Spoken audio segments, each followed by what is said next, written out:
Okay, so quick background on this film, since more than likely very few of you have heard of it, especially if you're from outside of Europe. This is probably one of the most, if not the most expensive Arab film ever produced.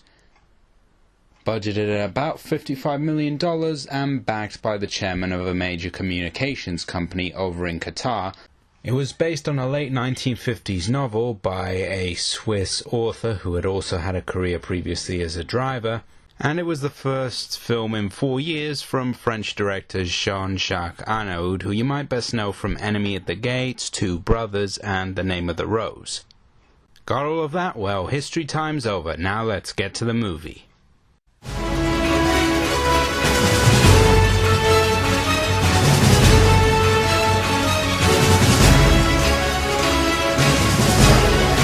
That Movie Nut here with a review for Black Gold, or as it's alternatively known, Day of the Falcon, the 2011 desert epic starring Antonio Banderas, Mark Strong, Tahir Rahim, and Freda Pinto. Set in the 1930s, the story centers on two warring tribes whose sultans, Nasib and Ammar, decide to call a peace pact, who have been fighting over a piece of land called the Yellow Belt. Ammar must hand over his children to Nasib, who in turn promises to take care of them as if they were his own in return for peace.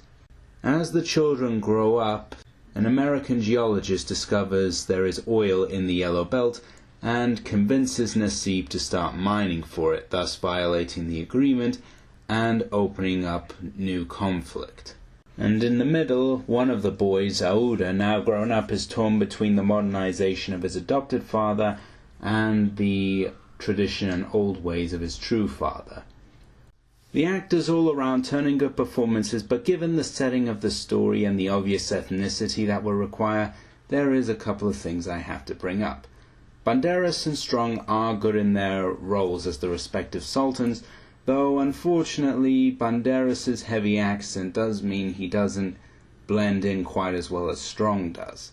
His silkier, more smooth accent and voice does contrast a bit too sharply with a lot of the other male actors who speak in a much more gruffer manner, and their accents are not as pronounced. Despite this, Banderas still turns in a good performance as a man who is eventually led astray by his desire for money and becomes caught up in something bigger than himself. However, between the two big names, Strong is the stronger actor here, no pun intended.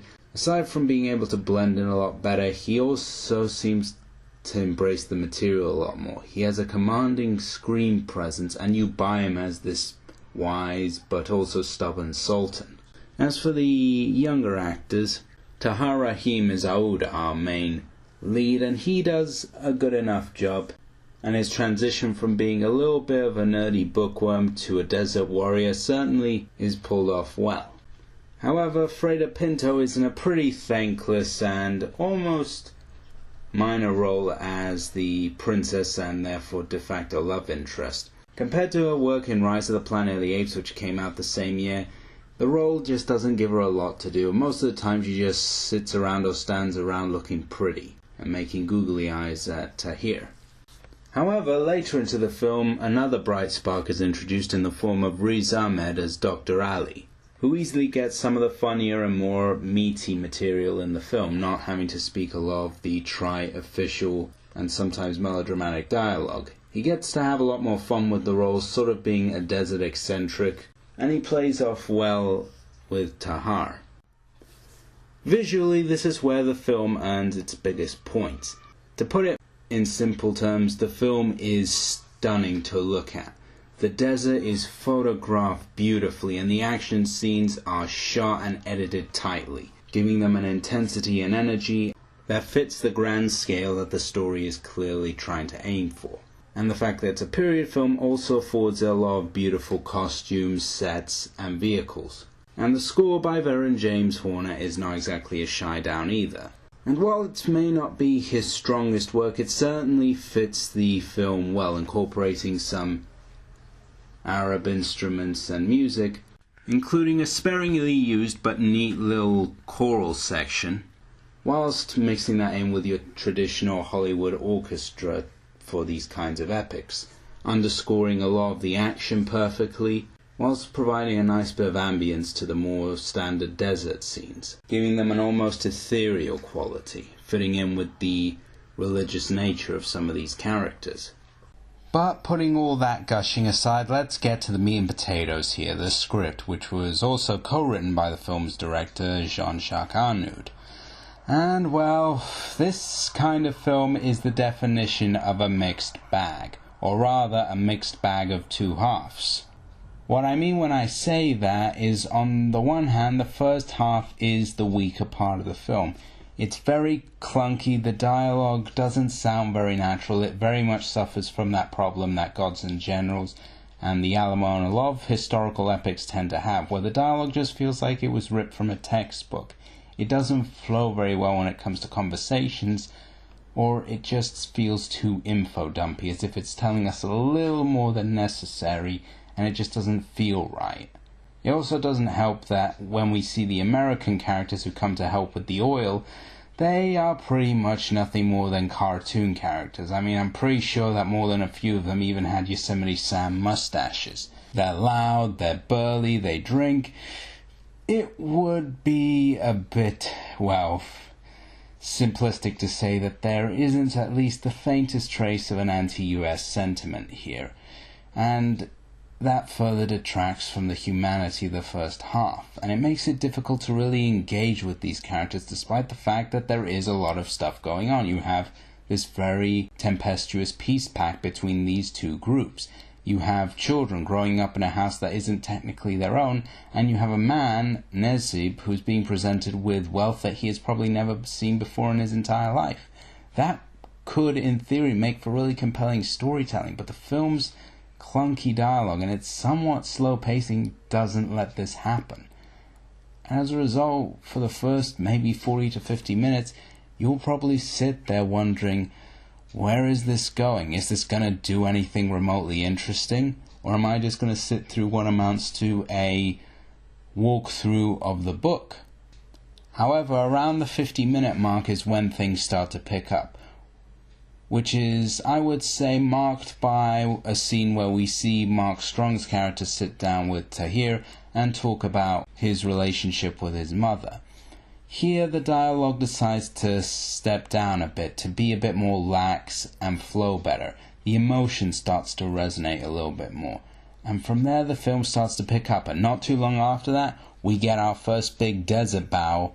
And then, of course, Riz Ahmed's character comes in and starts to inject a little bit of life and humor into the film, and that has a knock-on effect as soon Tahir's character Aouda starts to also get a little bit of lax and freedom himself, and he has better interaction, especially in this half when he has to work with the group of criminals to try and fight Nasib's forces, all of whom were equipped with brand new American weapons.